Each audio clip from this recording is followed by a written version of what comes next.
And now, Coffee Soup presents a coffee break. Today's topic, fall. Shit, more leaves. God, I really hate fall. All this raking is like, what the hell? I've got a solution to your problem. Really? What's that? It cuts to the property devoid of trees. You're welcome. The homeowner looks around, slightly befuddled. Thanks? And now, Coffee Soup presents a coffee break. Today's topic, vampires. We see a vampire prowl up and grab a woman and is about to bite when she stops him. Hang on. Wait. What? Have you been tested? What? Have you been tested? You may have some disease that you could transmit, and that's totally not cool. Lady, I am a creature of eternity. What disease could possibly lay me low? It cuts to a clinic. Well, in all my years of medicine, this is a first. Alright, let's see what we got here. You've tested positive for 30 different diseases, including HIV, syphilis, gonorrhea, among many other things. And you haven't been vaccinated for any of them. This is ridiculous. If I truly have all those diseases, why haven't I succumbed to them? I don't know, but you pose a risk of passing them on to anyone you come into contact with. He pulls out a needle. Alright, now, which arm do you want it in?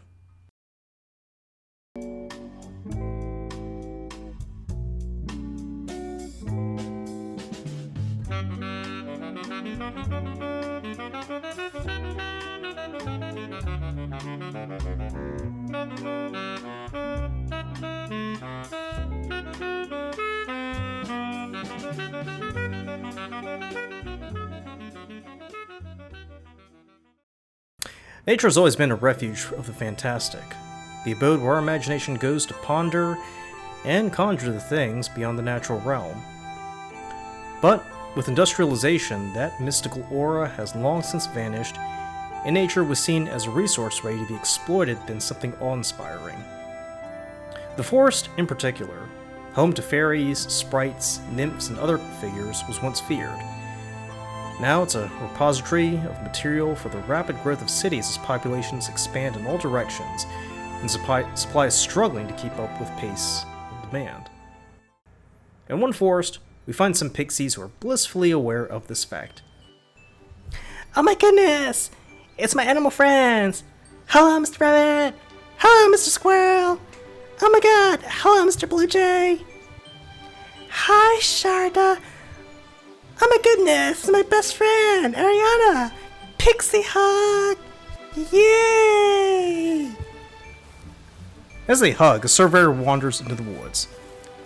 Alright, we should be good to move the trucks in. If we get started by 8, we can have a third of this place cleared out. I know they're on a tight schedule, seeing as they want to develop this place ASAP. Oh my gosh! Look, Ariana! A new friend! Yay! The surveyor looks down. The hell? Hello, friend! What's your name? Doug? Yay! We have a new friend named Doug! Hi, Doug! Hey there. Listen, do you live here or something? Cause y'all gotta leave. We're gonna be clearing this place out in 5. No, we can't leave. This is our home, our magical home. Yeah, and in 8 months, this is gonna be a new neighborhood for Truckland Homes. No, Doug, no! Save our forests! No.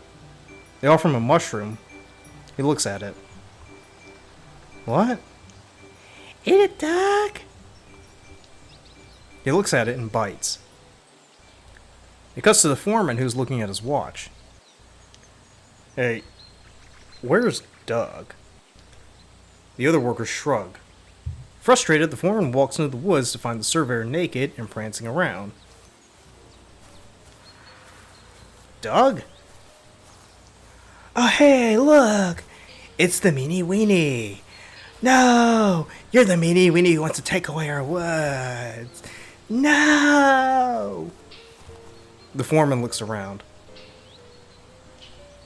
Are you high or something? He sees a bunch of half-eaten mushrooms lying on the ground. Ah, shit. As the surveyor prances around, he turns to the others. Alright, you're not being paid to stand around. Get to it. No, Dougie! You gotta stop them! Please! The surveyor floats to one of the bulldozers and uses his magic to turn into a pumpkin. Another he turns into a turnip, and the workers he turns into watermelons, who roll away. Yay! Doug did it! Yay, Dougie! I did. Didn't I? It cuts to Doug lying on the ground, foaming at the mouth as the bulldozers knock the trees over. The foreman looks over at the medic. Well, I've seen this many times. Guy walks into the woods, claims they saw some pixies who told them to eat these mushrooms here, and then they think they're the defender of the wood. All too common case. Is there anything you can do? Observation? As Doug is dragged off, we see the pixies crying and hugging each other. No! No! They destroyed a magical wood! No! No! And now, Coffee Soup presents a coffee break. Today's topic, the devil. We see the devil in a diner when a waitress walks over. Another cup? Ah, yes please. So, what brings you to Hartford? Oh, I'm traveling up to be ordained. Really? Yep, and it's a first. I'll be duly ordained in the Episcopal Church and the United Churches of Christ. I've got plenty of great ideas to integrate the church in modern society. Well, we look forward to having you here. Thank you. Say, you don't happen to have some devil's cake, do you? Ha! I've always wanted to say that.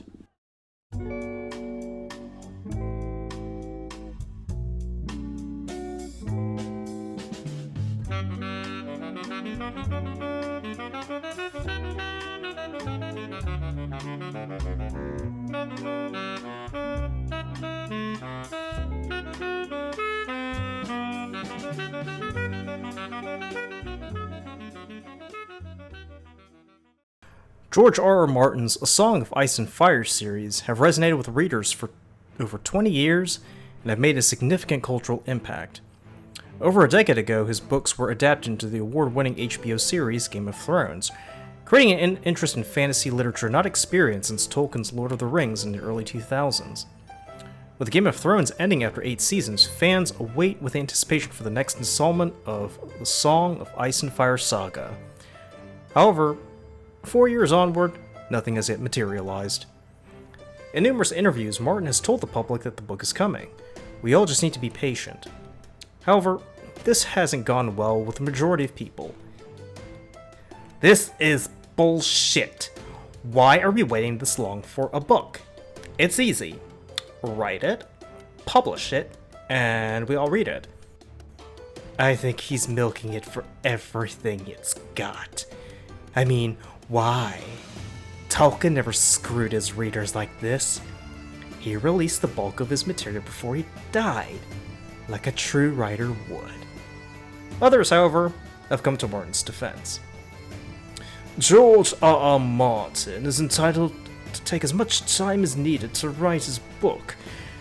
Writing a book isn't like penning some grocery list.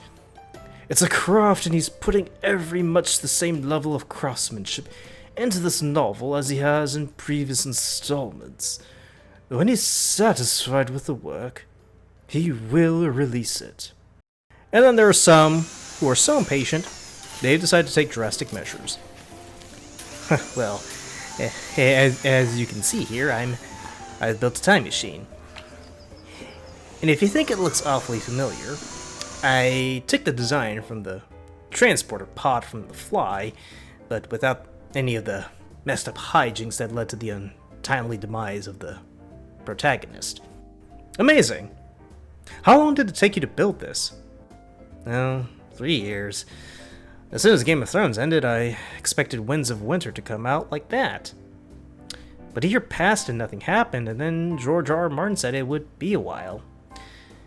When the pandemic hit, I figured, oh, he's got nothing to do. He'll just bang away on that old book and we'll see it next year. I waited, but nothing came of it. So I decided to take matters into my hands and voila! So, what's the plan? Well, my plan is to go into the past and encourage George R. R. Martin to start and finish Winds of Winter.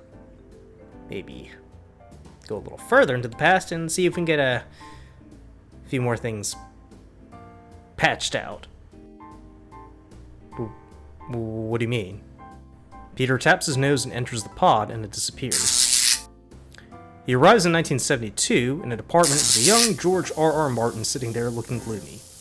Peter steps out of the pod. Who the hell are you? I'm from the future, don't worry. What's up with you? Oh, I tried selling one of my stories and the publisher laughed in my face and called it a piece of shit. Man, this bites. Huh. He said no one will ever read my work, and that if it did get published by some miracle, it would be unnoticed and underappreciated. I swear, if I do become a big writer one day, I'm gonna milk it for everything it's got. I'm gonna keep people waiting for years and years just to know how my work matters. That answers a lot of questions now. Say, George, who is this publisher? Oh, someone from Pendant. I don't know why. He turns to see Peter is gone. He goes over to the pod and steps in. Woo! Neat. He presses the lever and the pod vanishes. Peter returns a few hours later to find the pod gone. Alright, well... What the? Are you kidding me? He taps his wristwatch. Total recall! The pod appears, and he gets back in and returns to the present. Alright, time to see if Winds of Winter is out. He checks his phone but is astonished. The fuck? No Game of Thrones and no Song of Ice and Fire? What happened here? He checks Wikipedia. George R. R. Martin gave up writing and became a religious leader. The head of the Church of Martin? Yeah, and get this. The books are not called A Song of Ice and Fire, but the Tomes of Martinism. Well, it's not a complete loss, right? He goes out to see numerous seps around the city. He goes to a store to see Martin on TV. And now, His Holiness Lord George has just concluded a visit to Congress where they have unanimously agreed to pass a bill banning the mocking of his religion and copying the holy texts without permission. Peter turns to see people being herded away into a police car. Ah, shit. He goes back to the pod and ventures back in time and finds George at the publisher. The publisher is reading the draft. Kid, this stinks. It makes absolutely no sense. If you want to be a writer, you are SOL. I mean, I've crapped better drafts than this. As he laughs, George looks crestfallen. Peter runs in. Now, who the hell are you? I'm from the future, and I'm telling you this man will become a sensation. You must publish his work. Oh, I see. You're desperate if you think this is gonna work. Hiring some goon to pretend he's from the future? Now get out of my... Peter grabs the publisher and punches him, and he falls out the window. He grabs the phone. Hello? Yes, publish the story. Now. Never mind who this is. He looks at George. Promise me this. When you're a big, successful writer, for the love of God, write and complete your books ASAP. People are literally dying to read them. Don't get drunk on fame, or sidetracked with other bullshit projects, or even working on side TV projects. Just get the books done. And also enforce stricter quality control in the TV adaptations, because some people get ideas of their own and they just get in the way and they F things up. Got it. George nods. Peter returns to his pod and in the present checks. Now, let's see if Winds of Winter has come out at... What the... Really? Well, what's up? George R.R. Martin has decided to indefinitely put off writing and releasing Winds of Winter, stating, if people are literally dying to read my work, then it must be really good.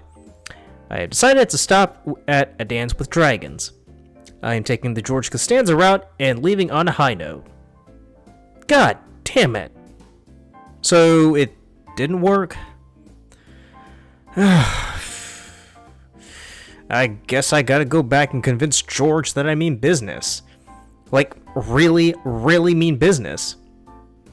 He gets back into the pod and ventures into the past once more. George R.R. Martin would eventually release Winds of Winter, thanks to Peter's interference. However, the advice he was given made George produce a subpar work that disappointed many, many people, and he ended up becoming irrelevant. All future projects were cancelled as a result, and Martin retreated into isolation, where he now peddles bizarre conspiracy theories and claims to be the head of a new religion. I suppose some things just can't be meddled with.